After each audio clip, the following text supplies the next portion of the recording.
रामकृष्ण कथा परिवार पटना की तरफ से राम कथा का आयोजन किया गया।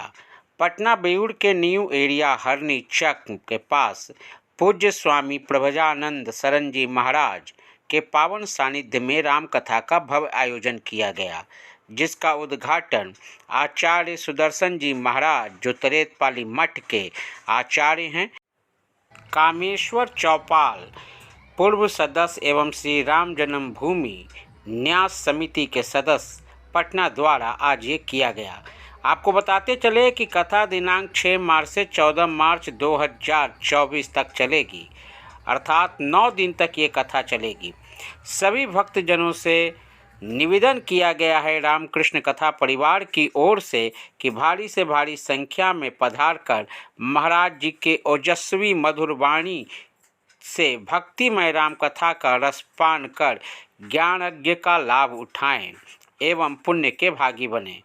इस 9 दिन की कथा दोपहर 2 बजे से संध्या 6 बजे तक का किया गया है व्यवस्था। अयोध्या में राम मूर्ति स्थापित हो गई है, तो क्या देश में राम राज की स्थापना हो गई?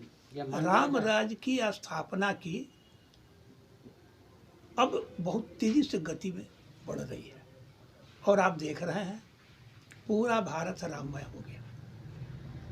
आप सुन के आश्चर्य करेंगे, आप लोग पढ़े भी होंगे, बनारस इलाहाबाद से भीख मंगे जो 50 रुपया कमाते थे रोज किसी तरह, 40-50, वो भी 20 और 30 रुपया लिए।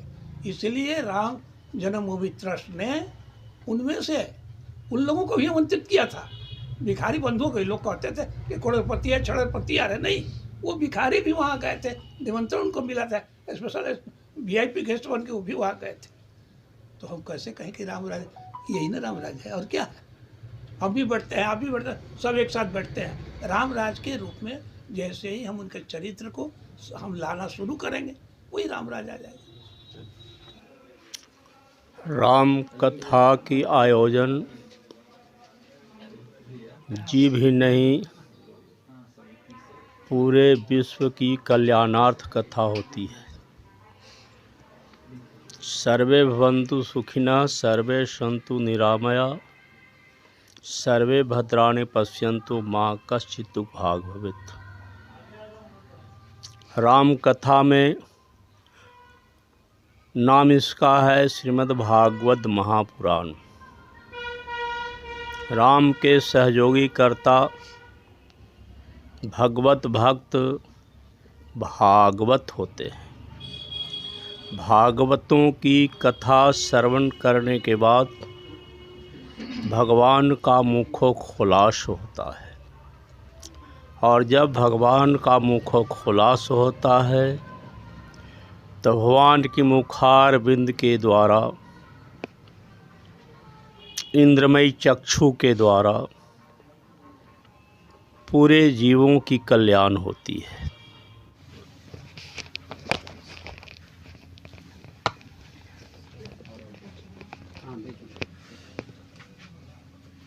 राम कथा का आयोजन हो रहा है बाबा, इसको आप कैसे देखते हैं? मानवता के कल्याण के लिए राम का नाम लेना और कलयुग में राम कथा का आयोजन, कैसे इसको देखते हैं?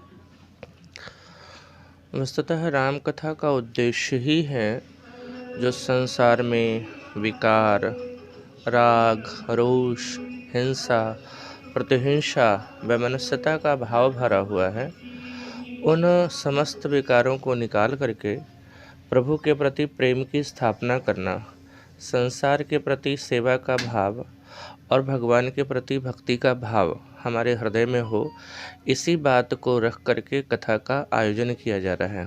वस्तुतः कथा हमारे जीवन की आचार संहिता है। हमें क्या करना है, हमें क्या नहीं करना है, धर्म क्या है, अधर्म क्या है, हमारा व्यवहारिक जगत कैसा हो, पिता के साथ हमारा संबंध कैसा हो। भगवान श्री राघवेंद्र का अवतार किसी राक्षस इत्यादि का वध करने के लिए नहीं, अपितु श्री हनुमंत लाल जी महाराज कहते हैं, मर्त्यावतारस्तु मर्त्य शिक्षणम रक्षो वधाये वन केवलम विभो। हे विभो, हे प्रभो, मनुष्य के रूप में आपका अवतार राक्षसों का वध करने के लिए नहीं, अपितु मनुष्य को शिक्षा देने के लिए हुआ है। मानव कैसे जिए, सुबह से लेकर के हमारी दिनचर्या कैसी होनी चाहिए, पत्नी के साथ हमारा व्यवहार कैसा होना चाहिए, भाई के साथ हमारा व्यवहार कैसा होना चाहिए, प्रजा के साथ हमारा व्यवहार कैसा होना चाहिए। जो समाज में दबे कुचले लोग हैं, जो समाज से दूर हैं, समाज की मुख्य धारा से कहीं अलग हो गए हैं, उन्हें हम समाज की मुख्य धारा से कैसे जुड़ें और उन्हें क्या करें कि वो अपने आप को कभी हीन न समझें। कथा का उद्देश्य यही है। एक प्रश्न है बाबा कि आज के पॉलिटिशियन को राम जी से कोई लेसन लेना चाहिए या नहीं? राजनीति और धर्म अगर देखें तो एक दूसरे के पर्यायवाची के, बिना धर्म के राजनीति नहीं होती है। आपने अगर श्री रामचरितमानस को पढ़ा होगा तो वहाँ एक सुपर्णखा नाम की एक पात्र है जिसको हम लोग विकृत रूप में मानते हैं।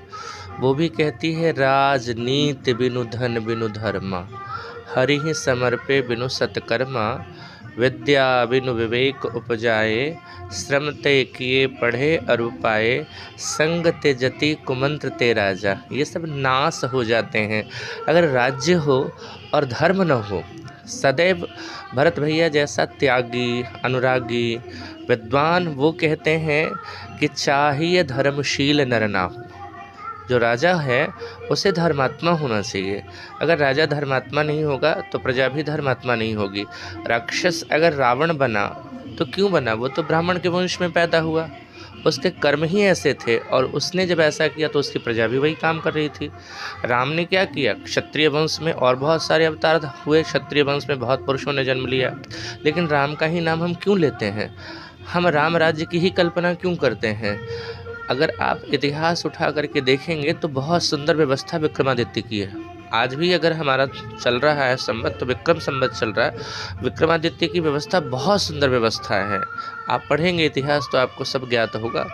फिर भी हम विक्रम के राज्य की परिकल्पना नहीं करते हैं, हम राम राज्य की परिकल्पना करते हैं।